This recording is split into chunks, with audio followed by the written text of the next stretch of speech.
Okay, good afternoon, everyone, and thank you for joining us today for this talk on the role of Earth observation and sustainable agriculture.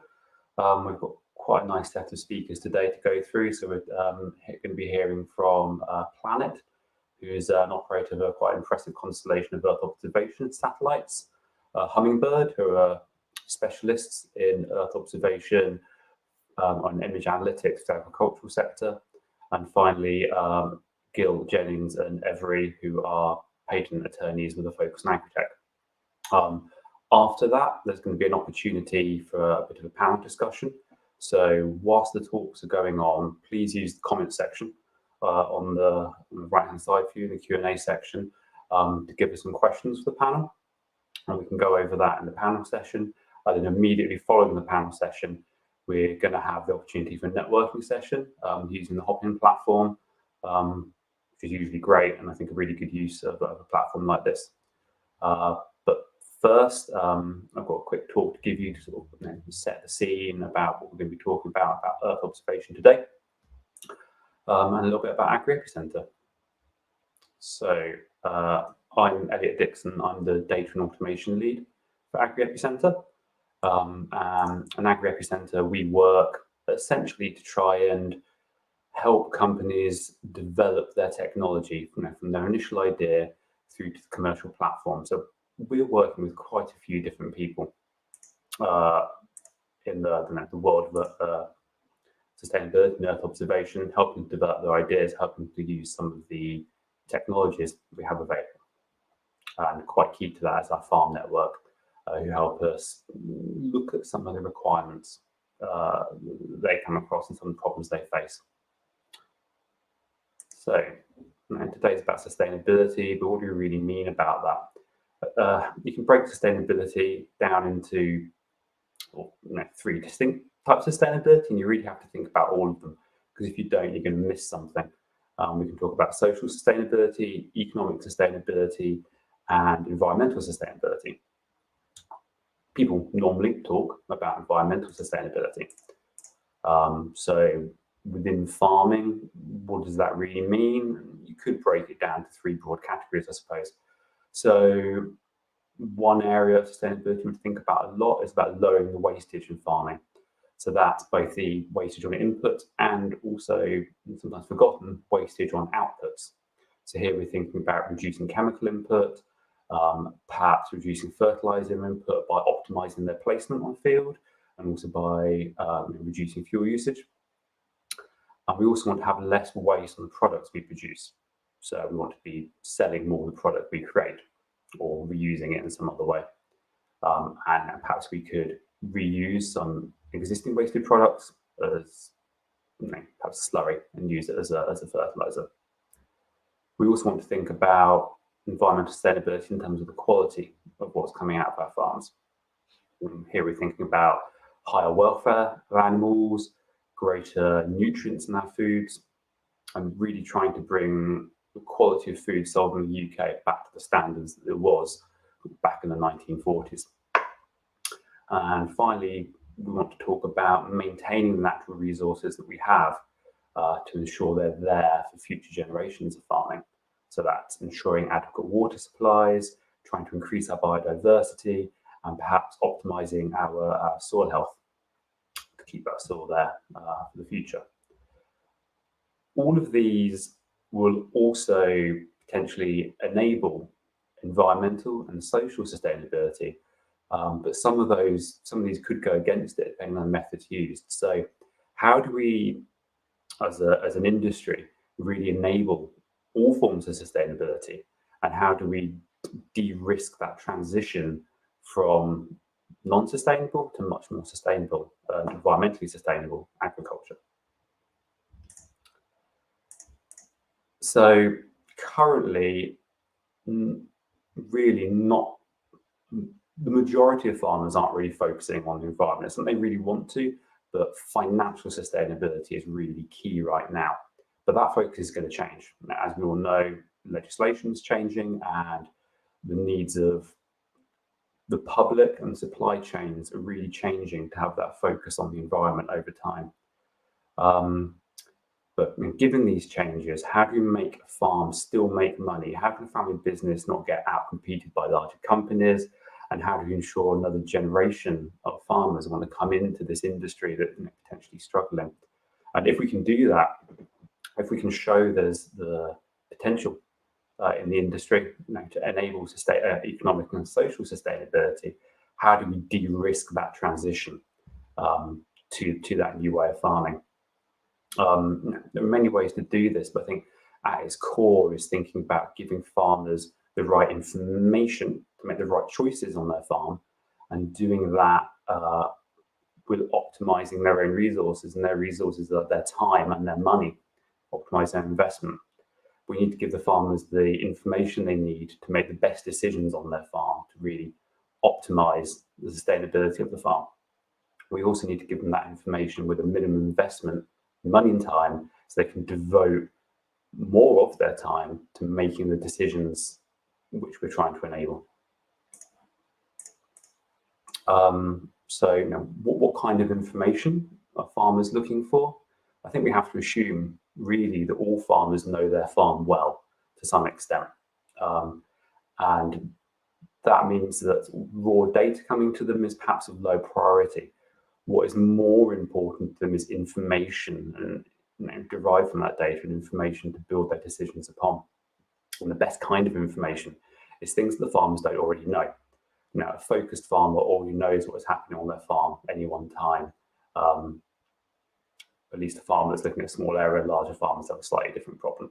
But they struggle to perhaps see changes on their farm over long term, or perhaps try to split long-term changes from changes due to weather effects. So a key thing we can do is to offer that long-term visibility of variability on the farm to help farmers split out short-term changes from long-term changes. Potentially, in the future, if we gather a lot of information, we can start using what we have to try and predict the outputs of decisions to help farmers look into the future and optimize their decisions on the farm, optimize their actions. We can do this to some extent today. This can get more and more detailed in the future. And we also need to be able to offer some degree of analysis in areas where farmers aren't specialists, but they still need that input. Looking at what agronomists can do and perhaps building upon agronomy advice. In the arable domain, all of this means we should be focusing on a few key areas. So one is plant health, perhaps looking at the performance of the plant. Another is looking at soil health and ensuring that that is at least staying the same. Another is looking at biodiversity, which can be an increasingly important topic, but one which is really hard to monitor from a farming point of view. I'm not saying many farmers have a specialism in. It's a great area for us to invest time. And we also need to look at monitoring operations on farm, so the farmers have that information going back through time to base their decisions upon, which is not always the most accurate. So certain things can be done to improve operational record keeping. So that's what we need to offer, but the way we need to offer it is in the way which optimize cost and optimize time. I've spoken about this briefly already. So this is one of the most important factors in farming when looking at new technology. What kind of investment is needed upfront and in the long term? So one part of this is the cost. And put simply, if a technology can't make more savings than it costs to do, then it's not worth bringing in. It has to have a good cost benefit. Cost in money is not anything. Cost in time is important. So it must also be low on the time required to collect the data and allowing farmers more time to analyze that and make decisions. So that really means the data collection analysis needs to be as automated as possible. And that's where Earth observation comes in, and where it's a really attractive prospect, because it's a fully hands-off system as far as the farmer is concerned. We can go from collection to analysing that data to giving the farmers the information they need to act upon that data without them having to do anything specific themselves. And this is especially going to be true as more satellites come online with high resolution time and resolution space. allowing improved analysis. It's going to really boost the availability. But saying that, there are some potential problems in the long run. Looking at Earth observation technologies that I know we can meet. One is around accuracy and trust. We need to show to farmers that the tools being created are accurate enough for the decisions they have to make, because a loss in accuracy is directly a loss in revenue. And really important right now, of all the 5 businesses in the UK, a fifth already make a loss, and the rest varying levels of profitability. So as an industry, we need to really raise the importance of validation to enable that trust and enable the buy-in from farmers. And that's a line we see a lot from our farmers that we work with. They're very keen on making sure the technologies they're deploying are reliable. Another important side is integration. I've said a few times, time saving here is key. And this is integration in terms of data platforms. I think we all see there are multiple data silos around the industry. Satellite providers are generally quite good at trying to work cross-silo. But really, we need to start thinking about bringing all those data silos together in the best possible way. And I think Earth observation can lead on that to really boost that cooperation.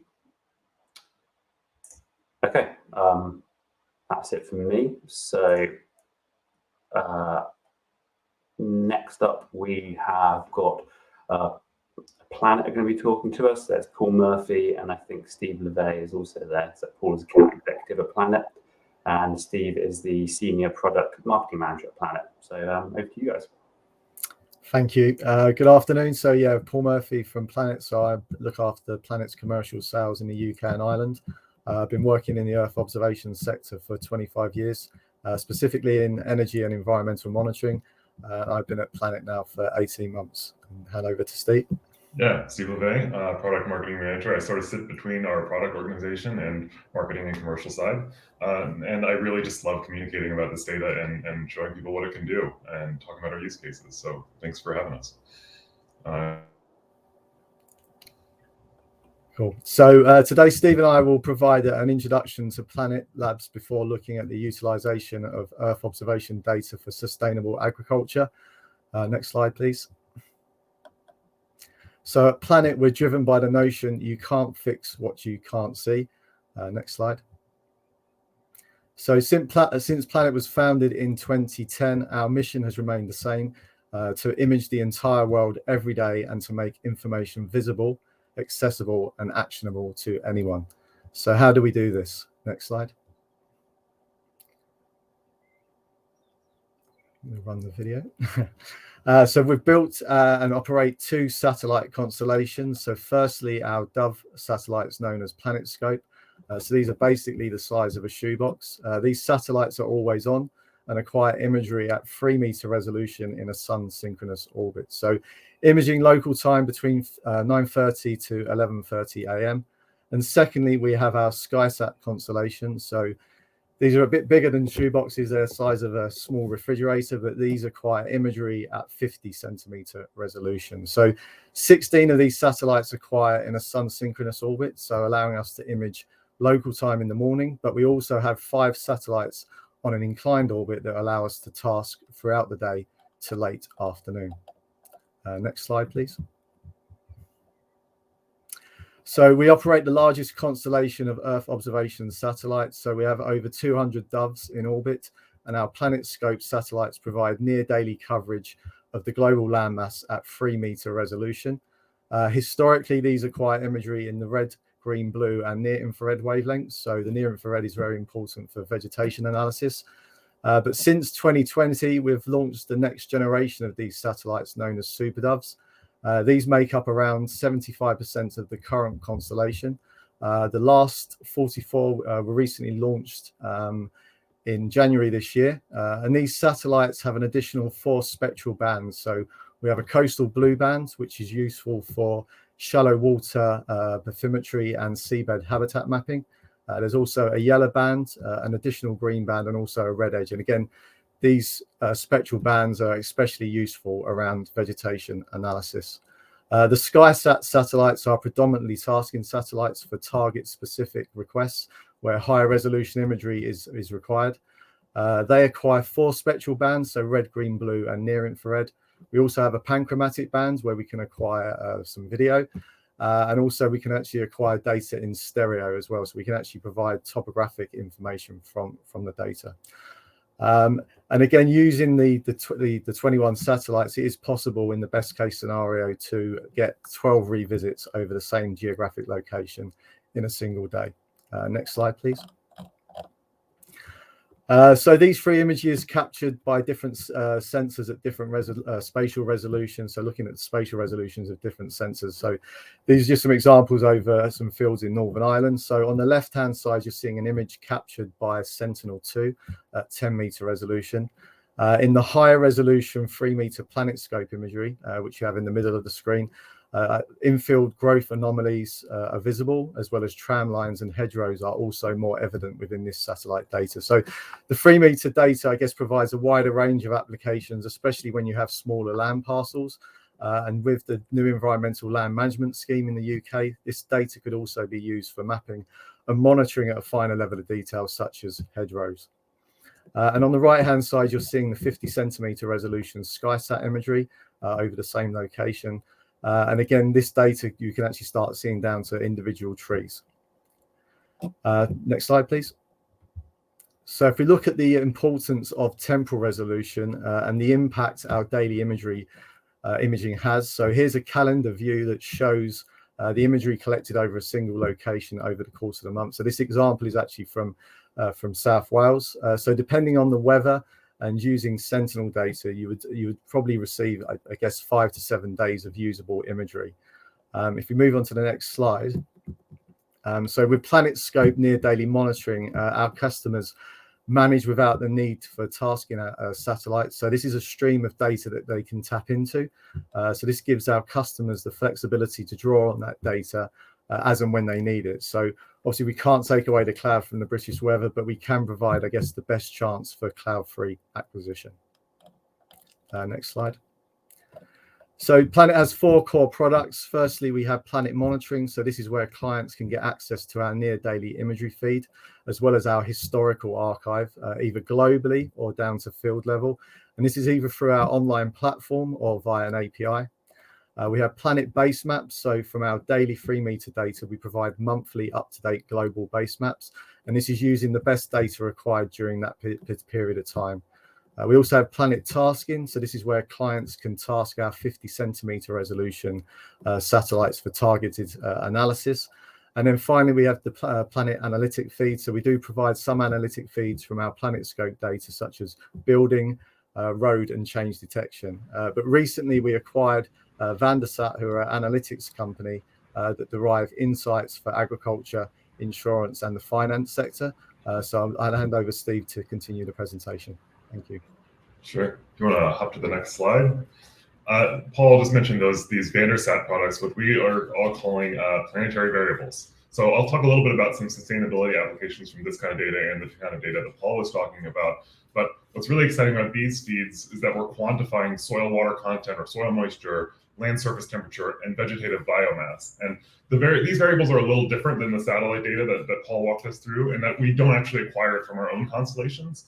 Instead, what we're doing is we're leveraging our expertise in remote sensing to produce different kinds of data. And the first way that this data is different is that's more usable. If you remember what Eliot was talking about earlier, getting from that sort of like raw sensor data feed to something that's intelligible, more usable, this kind of data really helps with that. It doesn't require as much processing or manipulation to make it meaningful to somebody on the ground. It's really a distinct measurement of a piece of the earth that you're measuring a physical phenomenon. So soil water content, for example, what we're doing is actual measurement of the liters of water per cubic meter in the top 5 centimeters of the soil. If you go to the next slide, that's really important, because if what you're trying to do isn't just assess crop health in a broad way, but make better decisions based on data, this data can come into play. And so the team that produces soil water content is taking different signals from measurements of what's called passive microwave radiation. And I'm not going to bore you with the electromagnetic spectrum talk. That would need to go into explaining exactly what it is, and I don't have the PhD to do it appropriately. But the key here is that microwave data is really, really accurate at measuring water content in soils and vegetation. And so what you're looking at here is a rendering of our soil moisture data in northern Germany as a color map. So red here is drier and blue is wetter. And on the right is a 1 kilometer resolution of that data, where every pixel represents 1 kilometer of the land, 1 square kilometer. And what you're seeing on the right is data, or left, sorry, is data that's downscaled to just 100 meters, which doesn't get to that 3 meter PlanetScope resolution, but it's still fine enough to give you field scale detail. And our customers are building really impressive irrigation modeling that can optimize water use efficiency. And the data is just as good as ground sensors. And what's really exciting to me is that this data is very, very accurate, and that accuracy is sort of backed up by the scientists and the scientific community who uses it. So these measurements have contributed to the ESA's Climate Change Initiative and Copernicus Climate Change Services data sets. And it's also an input to the IPCC reports that track drought and climate change. If you go to the next slide, with different planetary variable and with biomass proxy, what we're measuring is vegetative health. And so then again, this data combines optical data where we're measuring light with radar data, which measures the water content of plant matter. And what's key about that radar data is that it doesn't get blocked by cloud cover. So even if you're in a particularly cloudy part of the world, you can get a near daily measurement reliably. If you want to hop to the next slide. That biomass product is what I think of as sort of the next generation of satellite data for agriculture, where we've seen a couple of major use cases sort of take off. The first is directed scouting, the classic use case where people will just notice areas of field where there's less crop vitality. Maybe there's disease pressure, maybe there's water pressure, maybe there's pest.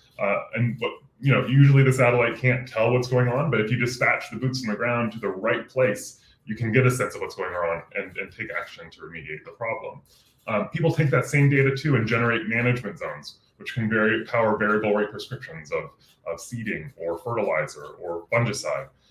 And I think our customers get a lot of value out of these use cases, and they save or boost yields from that crop stress. And especially this year, I think optimizing their spend on fertilizer and also seeding so that it can do the most good in the fields.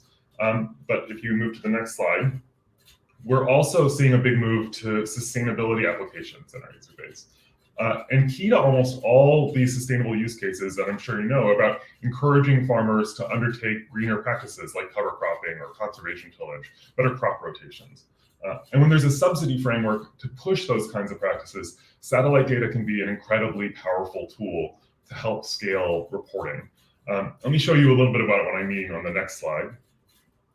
This is a field in Ribeirão Preto in Brazil, and this image is from April 1st of last year. Actually, if you move to the next slide, you'll see that there's a little dark line that appears over the right-hand side of the field. And this is a planter making a pass.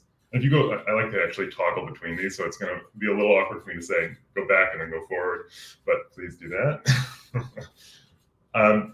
And I think, this is a visual analysis. Go to the next slide again. This is a visual analysis where you can sort of see changes happening, but it's actually pretty impossible to do this at scale, right? You can't have a person looking at a map of the Earth, looking for changes as they occur.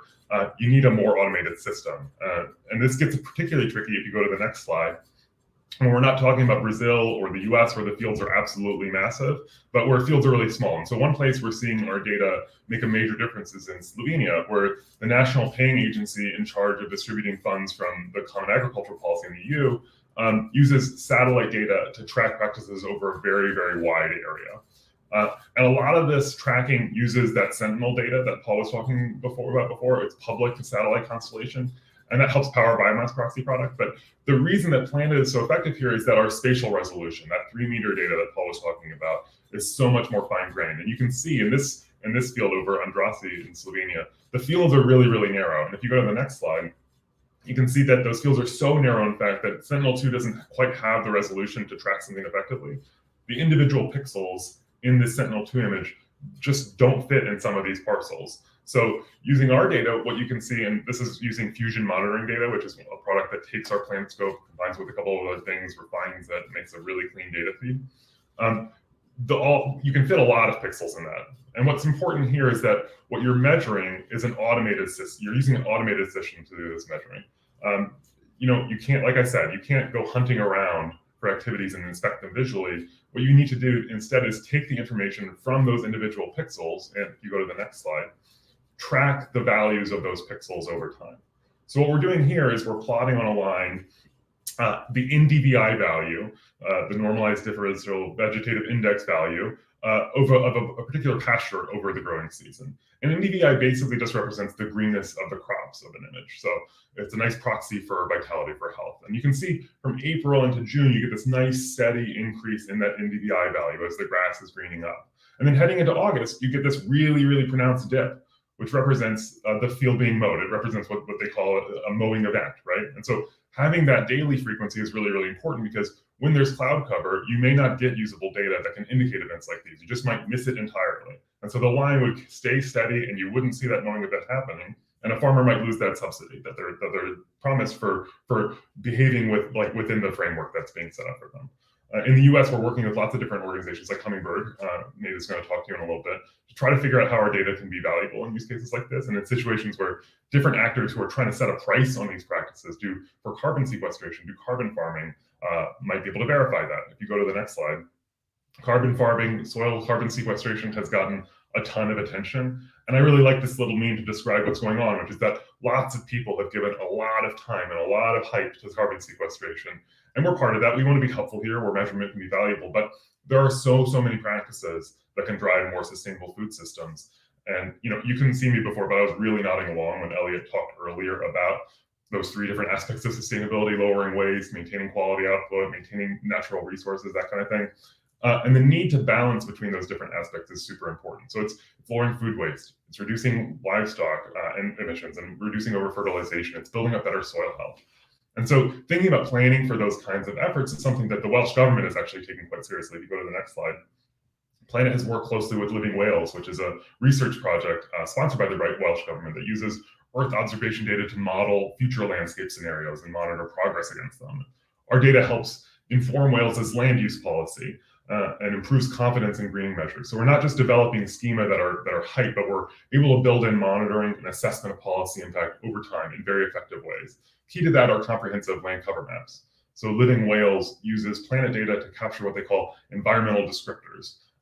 And those descriptors document the types of crops that are planted. They track crop health over time. They produce a leaf area index to assess the full, and they also assess the foliar chemistry of this vegetation using Earth observation data. And those environmental descriptors are the fundamental building blocks for creating effective land use maps. What I think is particularly fascinating is that this team is starting to evaluate the economic value of the landscape.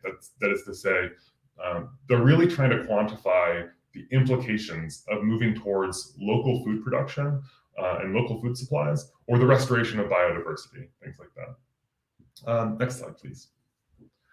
We've also seen Planet data drive a lot of value in measuring pasture biomass for rotational grazing. So instead of a farmer going out in the field and using a rising plate meter or a sword stick to measure the height of the grass and then having to manually calculate biomass of a given paddock to rotate their livestock, if you go to the next slide, we have a customer in New Zealand called LIC, which is a co-op there that uses our data to generate automated analytics of each paddock in a farmer's field, and they're color-coded. So it's a measure of biomass per hectare. So the farmer knows when and where to rotate the livestock most effectively to optimize their nutrition. And they've really made it easy in that they send it's not just an app where a farmer has to go in and move around. It's a daily report that gets sent to their farmers in their email inbox to optimize their practice. So it's that kind of practice that's moving just from the information all the way into something that's effective, that's maintaining better and more effective behavior. If you go to the next slide, the last use case I'll talk about is a little more speculative, but I think super exciting. This is a diagram from a paper that is, again, a little bit beyond my level of expertise, but the basic point is that instead of measuring the availability of nutrients in the soil, you measure the amount of a nutrient in the crop tissue itself. By using this kind of plant-based diagnosis, you avoid over-fertilization, you limit the amount of nitrogen or phosphorus you're putting into the soil and thus into our water systems. But those plant-based measurements themselves aren't exactly very straightforward to obtain with frequency and flexibility. If you go to the next slide. Planet data, Earth observation data, can be very useful in measuring what's called the nitrogen nutrition index, which describes the amount of nitrogen in the biomass of the crop. And our red edge band on the PlanetScope is really, really important to get these kinds of measurements. And we've seen a paper from last year that a couple of years ago that talked about using NNI and durum wheat. I think there's lots of different crops where we think this could be effective. But where we think this can be useful is enabling site-specific fertilizer applications that are more targeted, and they're responding to what's actually going on in the plant tissue itself, and not just in the soil. And I think that's my time. So if you go to the next slide, I think we just have our emails up. But thank you so much. This was really fun to talk with you all. Well, thanks both. That was really good. Really complete talk. I think you covered a lot in that. I'm really excited by the sort of capability jump we're seeing here with this new constellation. I'm quite excited to see what your customers can do with that new data.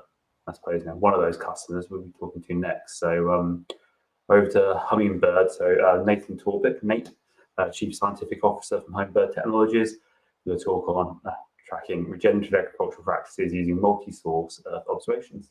Over to you, Nate.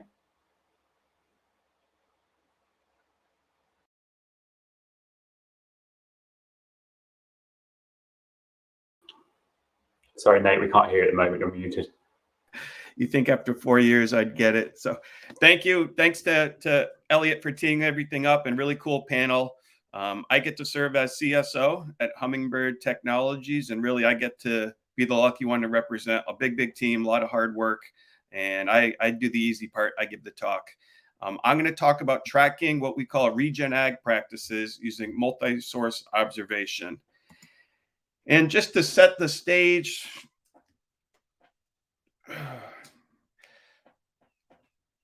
is the screen flipping? There we go. Little delay. So we have these big, what I call grand challenges, societal challenges, and everybody here knows about these. I won't spend too much time. Climate change, food security, soil loss.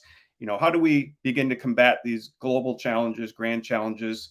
Really, I argue that agriculture is one of the best mechanisms to hit across all these themes.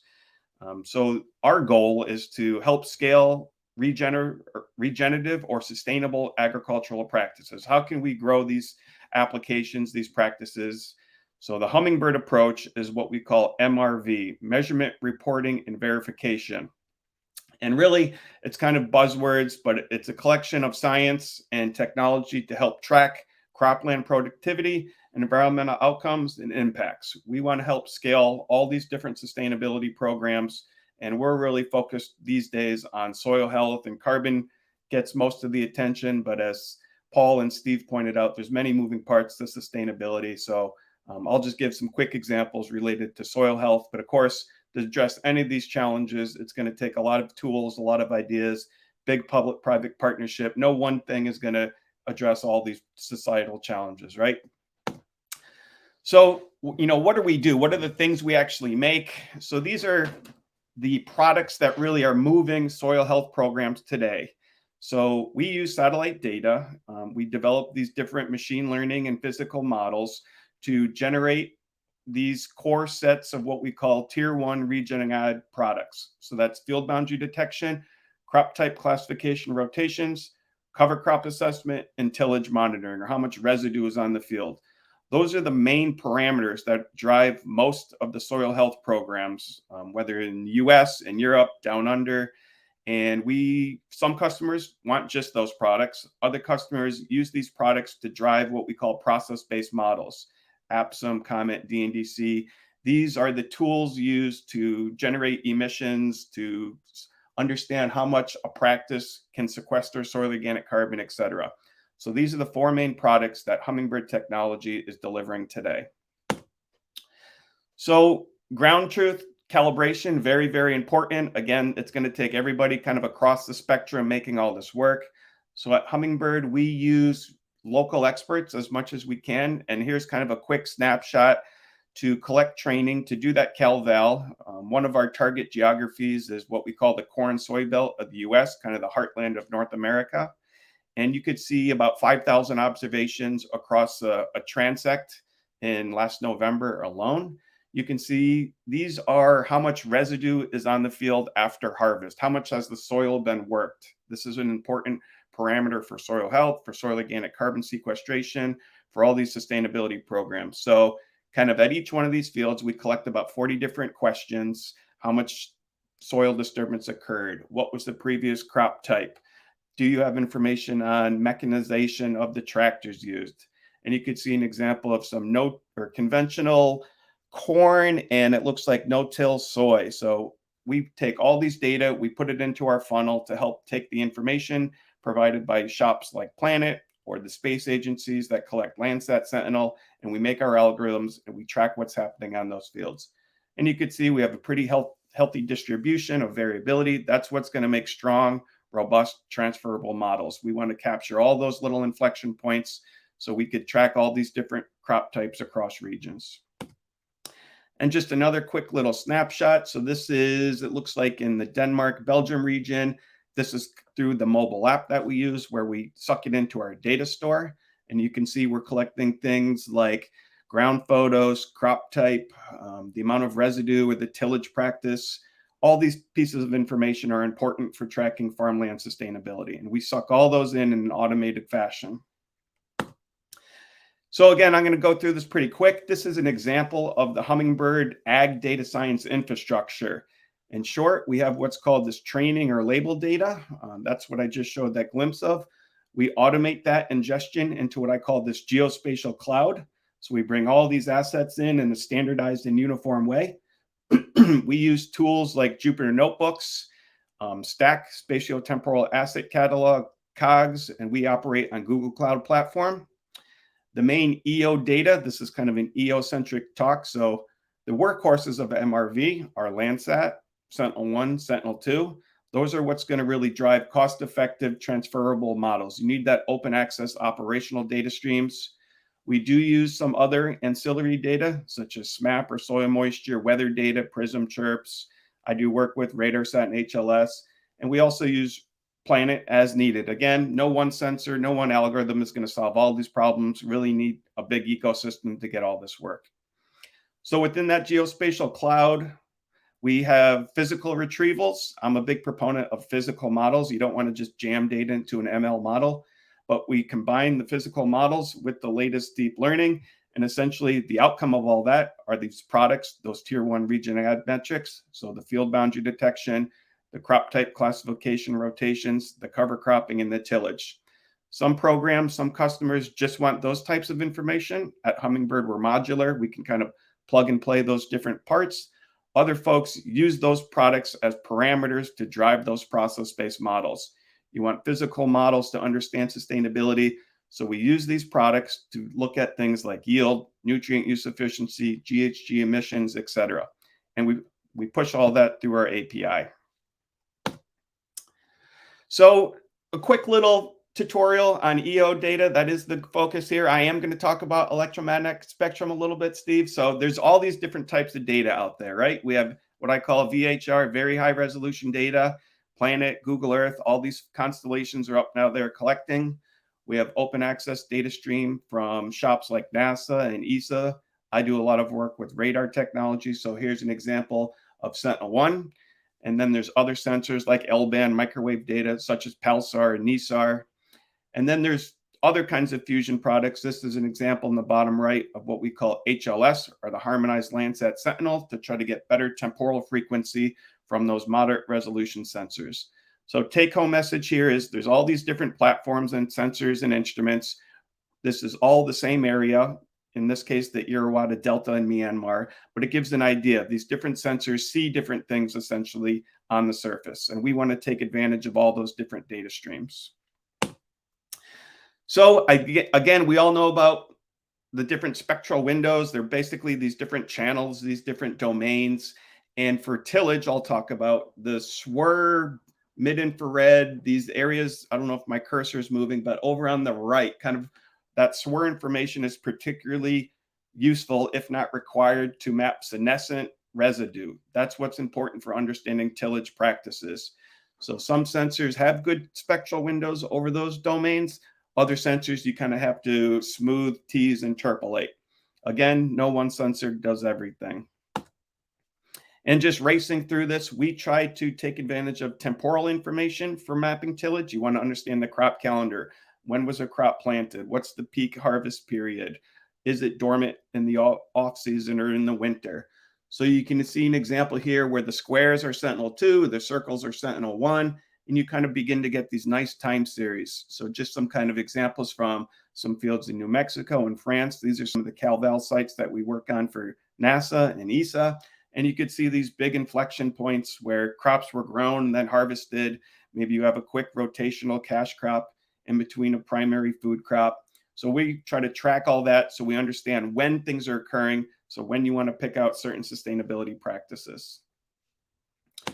And again, going quickly, we do a lot of work with radar, with SAR. Again, these different sensors essentially see different things. Radar is particularly useful for looking at the structure of a crop or a target. So the number and density of an object, the dielectric contrast or the moisture, the orientation and the shape of an object.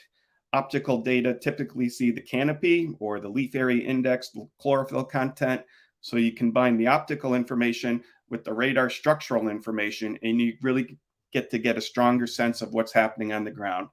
And in short, there's different scattering mechanisms. You want to understand what is that radar signal hitting and coming back, what's it interacting with, and we essentially dissect that signal to interpret the conditions on the field.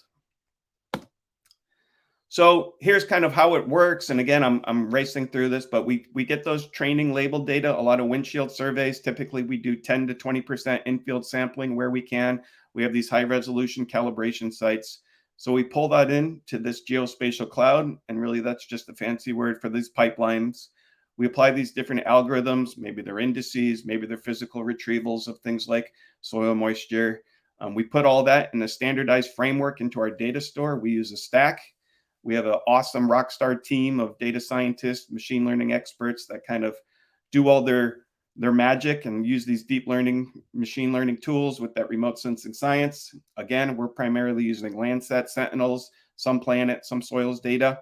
And the output there is an example residue map or a tillage map, or how much residue is in that field. What's the tillage intensity?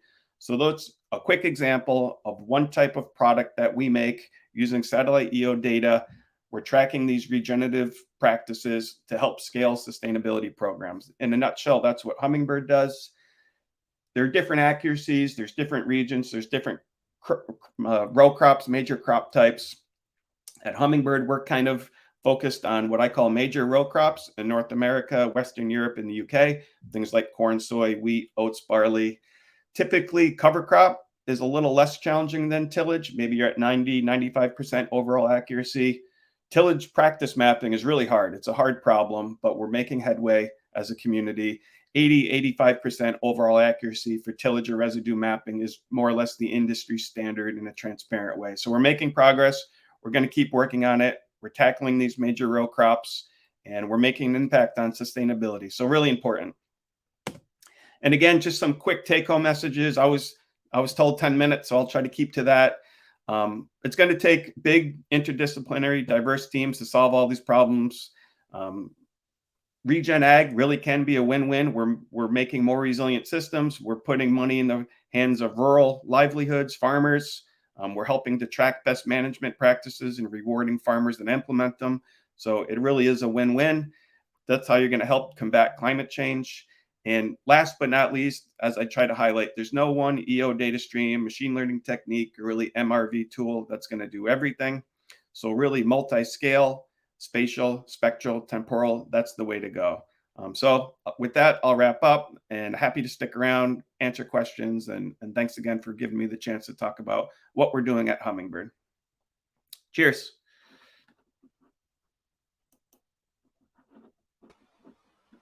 Cool, thanks, Nate. That was a really good overview about what's going on behind the scenes, really, the Hummingbird. It's really interesting to see what your tool chain is. It's quite nice, thank you. Right, we're slightly behind. Reminder, everyone, please put questions in the comments, and we'll get to those later on. So straight over to Chris Anderson, Senior Associate from Gill, Jennings and Everett. Hi, yeah, thank you. So, yeah, I mean, as we've seen, a large part of the use of Earth observation in sustainable farming is about using data to inform the farming process. So what I'm going to talk about today is how to protect innovation that is driven by data use. Next slide, please. So here is an overview of what I'm going to be covering in this talk.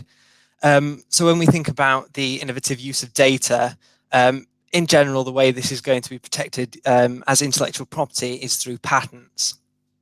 And patenting software and data use is a complex topic, and I only have 10 minutes. So what I'm going to do is I'm going to give you a brief overview of the role of patents, and then I'm going to look at 3 misconceptions around the patenting of software and data use. Next slide, please. So on this slide, I'd just like to go over the key characteristics of patents in a nutshell. So firstly, patents exist to protect technical innovations. And the word technical here is important, as we'll come on to later. But generally, this is referring to something that has a real-world interaction of some sort. And what a patent does is it allows the owner to stop others from using the protected invention in the country in which the patent is granted. And an important thing to note here is that it does not give the owner the right to use the invention themselves. A patent provides protection for up to 20 years, so they can be a very valuable asset once obtained. But to obtain a patent, you must apply for it. It is not something that arises automatically like copyright. And very importantly, an invention must be confidential when an application for a patent is filed. Next slide, please. Okay, so that was patents condensed down into a single slide. So now we're moving on to look at examples of misconceptions around the use of patents to protect software and data use. And the first of these that we commonly see is that you can't patent software, you can only protect software using copyright. And this is, of course, not true. And in fact, each year, roughly 13,000 patents for data processing and computational models are filed in Europe alone. Next slide, please. So yeah, let's dig into this misconception in a bit more detail. So in Europe, patents can in principle be granted for inventions in all fields of technology. And this first misconception comes from the fact that protection is specifically excluded for computer programs as such. And what this means is that something that is only a computer program, something that has essentially no interaction with the real world, can't be patented. To be protected, a method or a system that uses software and data must have some technical character. And there are lots of ways that a software invention can be considered to have technical character.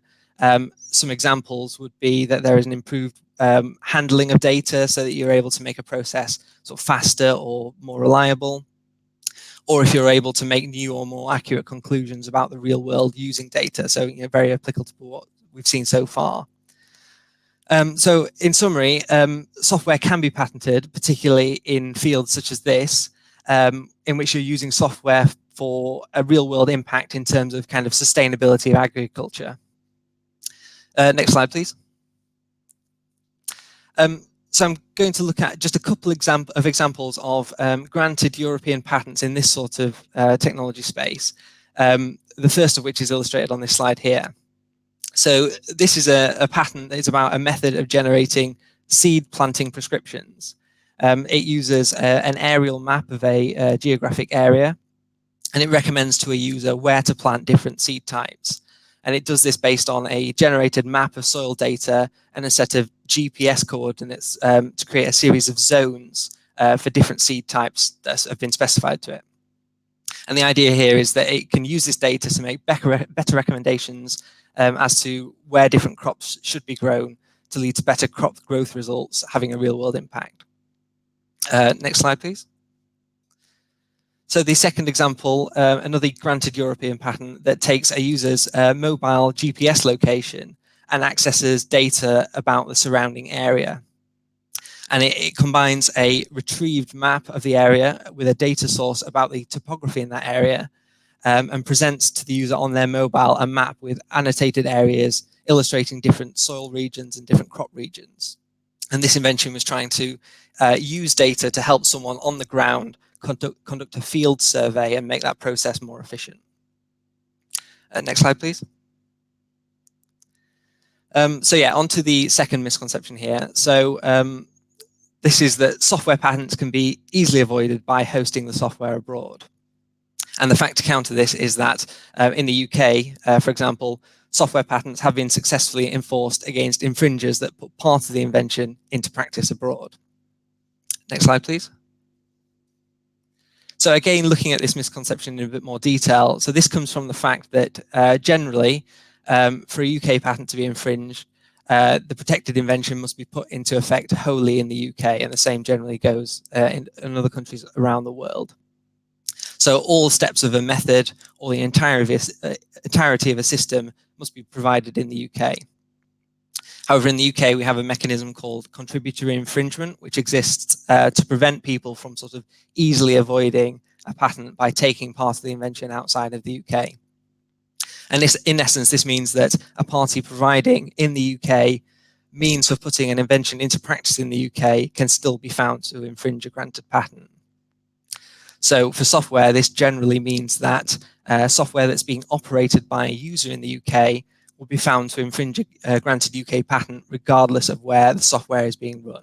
So there's no sort of easy workaround to a granted patent. Next slide, please. So this is an example where this was put to the test in the UK courts in 2003 in a case called Monash Business and William Hill. So in this case, Monash's invention related to a host computer, the thing that was being operated by the business, which was in communication with one or more terminal computers, which were the sort of punter's computer, and an operating system.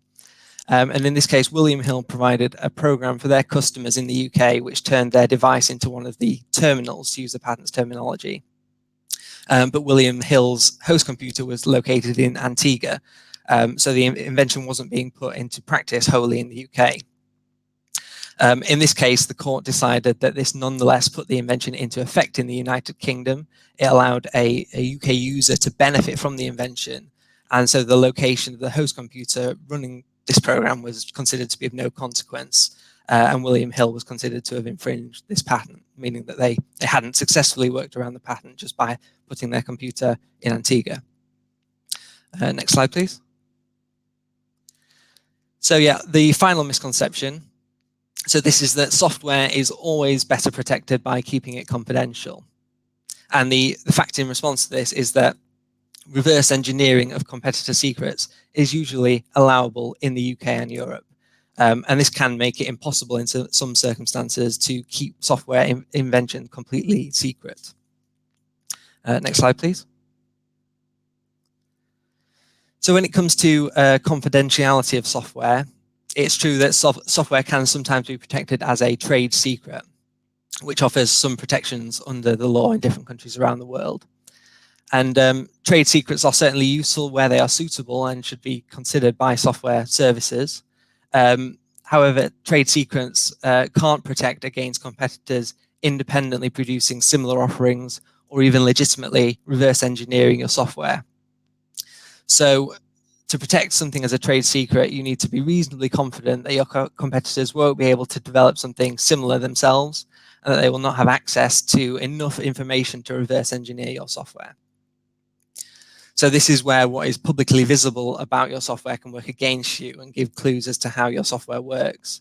And additionally, anything publicly visible about your software is going to act as a disclosure that could prevent future patent protection, which means a sort of a decision needs to be made about how to protect software quite early.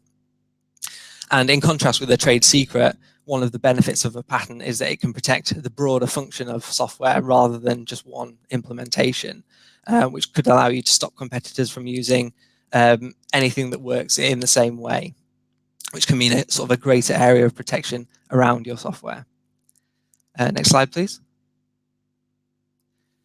Now, a final example to demonstrate this point. So this was an issue that went before UK courts in 2013 in SAS Institute and World Programming.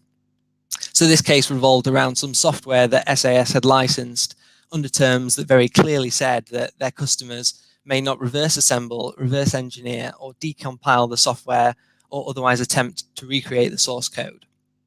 So on the face of it, this would sound perfect for preventing competitors from recreating their software. So World Programming licensed the software and did precisely what they were told not to do in the licensing terms. They sort of probed the software and came up with their own compatible version of the software to compete with SAS. And then SAS sort of promptly sued them for every reason they could think of. In court, the terms of the license agreement were found to be null and void to the extent that they make it an infringement for the user to observe, study, and test the software in order to determine the ideas and principles which underlie any element of the program. So these terms were considered to conflict with the EU's software directive. So as a result, SAS lost this case over the software, and World Programming was able to freely market its own version, even though it was essentially copied from SAS's proprietary software. So in this case, a patent might have been more beneficial for SAS. Next slide, please. So just a recap of the facts, really. So yeah, software certainly can be protected by patents, and in fact, it's one of the largest and fastest growing technology fields for patent filings. Software patents are no more easy to work around than any other patent and can secure strong protection in the territories in which they're granted. And finally, while software can in some cases be protected as a trade secret, you always need to be aware of the possibility of competitors legitimately reverse engineering software. Next slide, please. And then just a quick plug for our website. There's some more information that you can find on there with about IP in the agri-tech sector, including articles on agri-tech and the Internet of Things, confidentiality of testing agri-tech inventions, and IP opportunities for specialist agri-tech vehicles. And yeah, that's it. Brilliant. Thank you, Chris. There's those people in the audience who have some really innovative ideas that may or may not be patented. So hopefully that gives them some confidence going down that route. Okay, so now we've got a few minutes to ask some questions to the panel. We have all of us gone over a little bit, so apologies to the audience for that.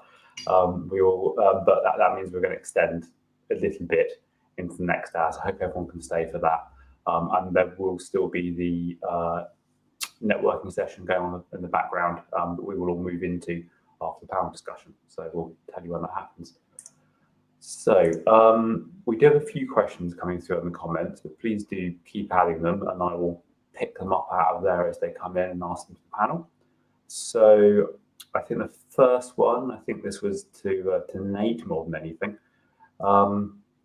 Could carbon capture and carbon emissions be mapped over a specific geographical area?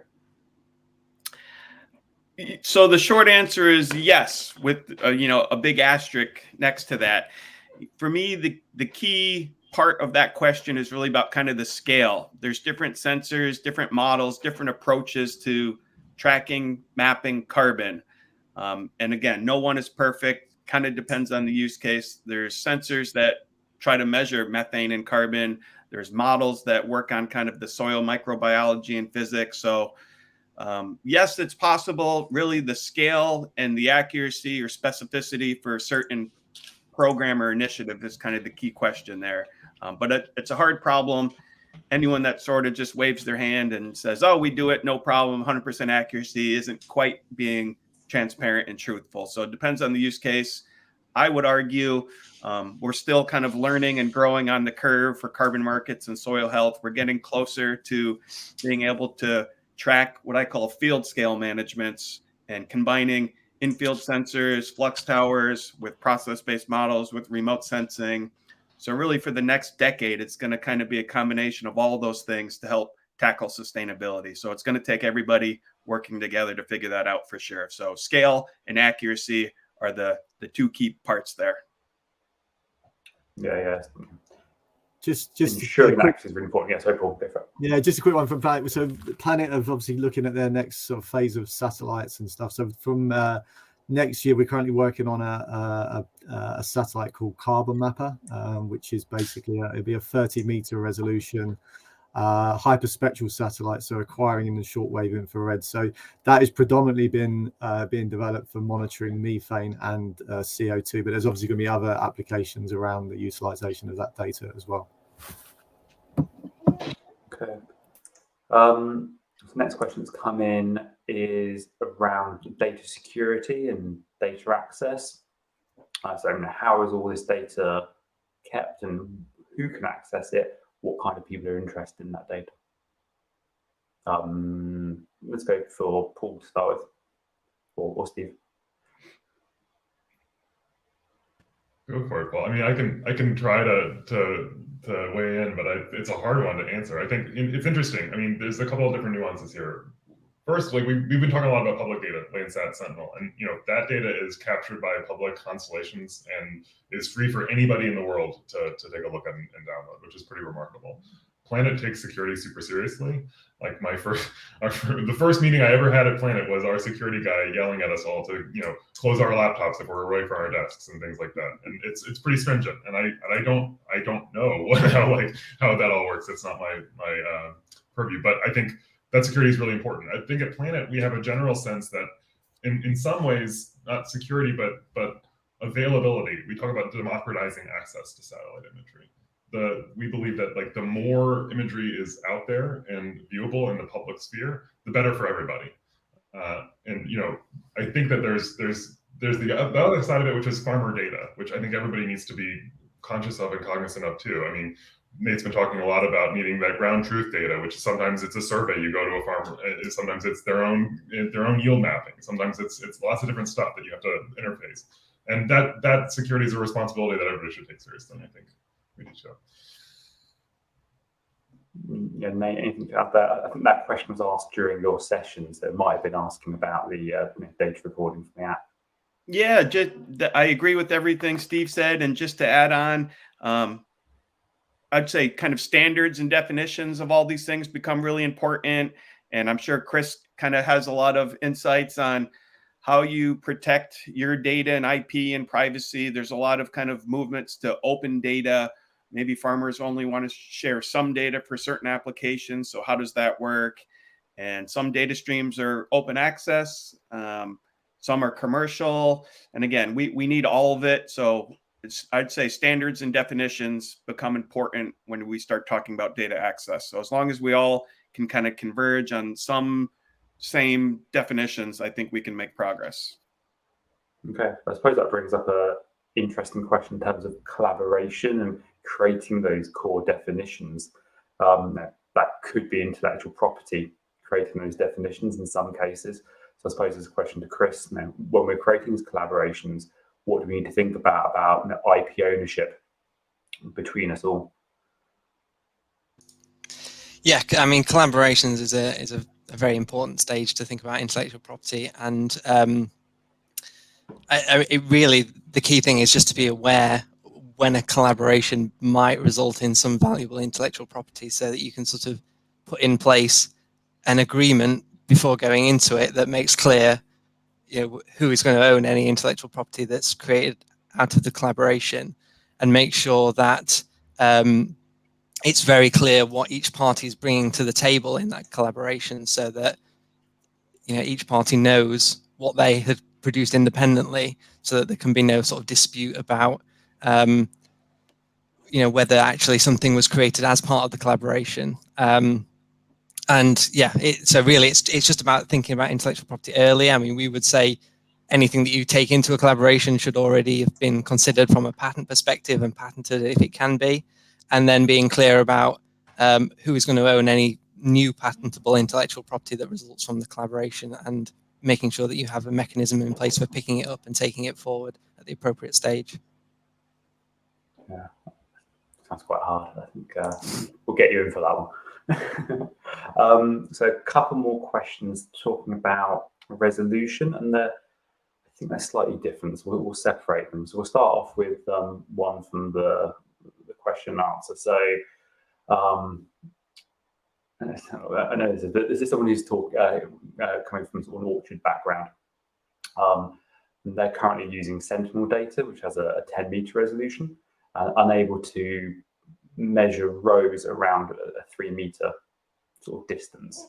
Would Planet be able to detect cover crops and tillage in that 3-meter resolution, cover crops in there? And what would be the barrier to having that kind of resolution to detect it? So that'd be for Steve.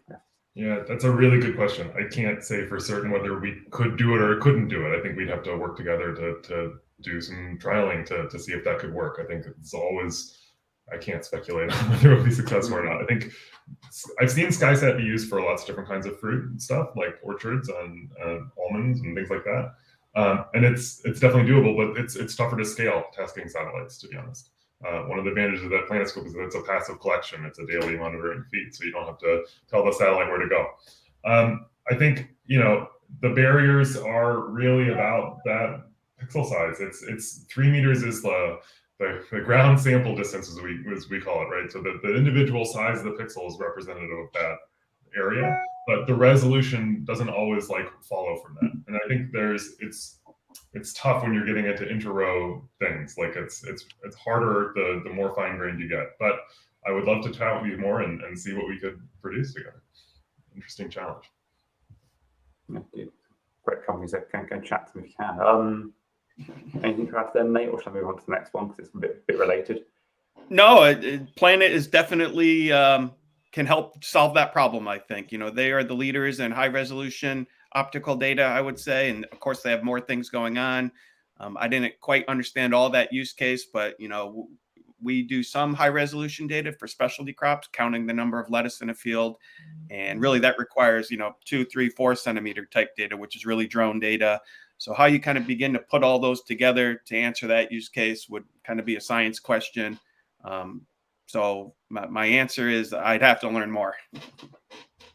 You mentioned UAVs, and that was a question coming up, so I'm going to skip to that one anyway.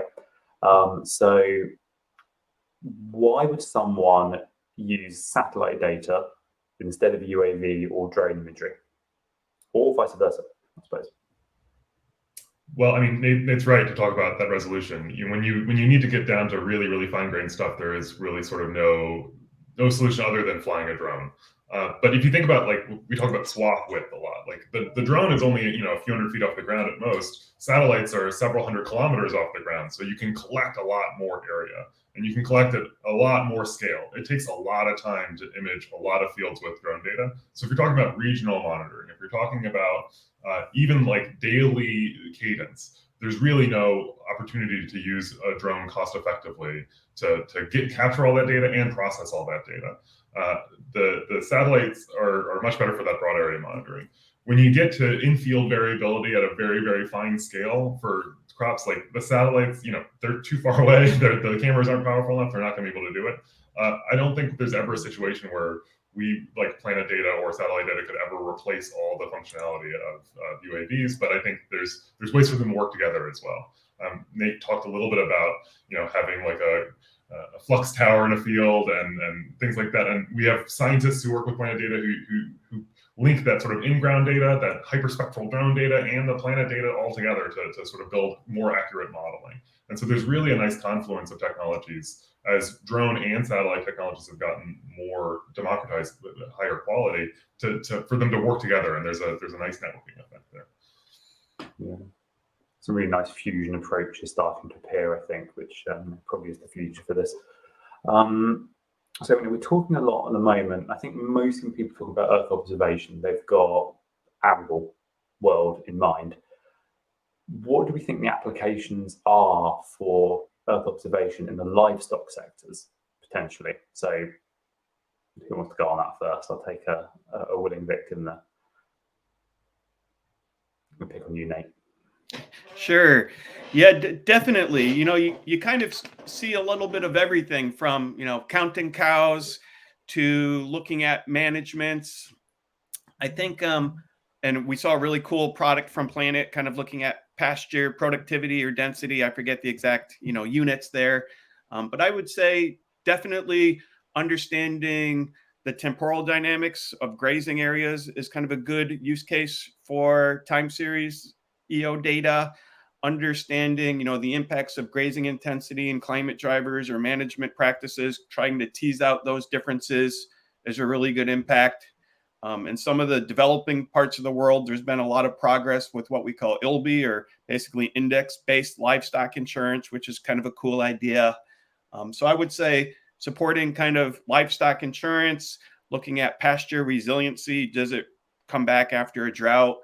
The amount of forage in a pasture, those are really good use cases for Planet data, for radar data. Typically, you'll use both of those in those use cases. Yeah, I think all those are absolutely right. And the other one I would add is really interesting is monitoring invasive species. So in the Western US, we have a real problem with cheatgrass coming into ranchers' pastures. And I think if you can measure and monitor the different, we're talking about phenological curves, right? If you track the different kinds of ways that plants grow over time, you can distinguish those different crop types, and you can monitor when something that you don't want in the field can come through. And that's been a really, really interesting application that we've seen a couple of different folks take up. Thanks, both. A few more questions. We haven't got that long left, so let's go for. I'll extend this one slightly. So the question is, how is this information commercialized? But I think I'd like to take that to how do people access the data coming from Planet, coming from Hummingbird, to use that within their own projects? So can we go with Planet first? Sure.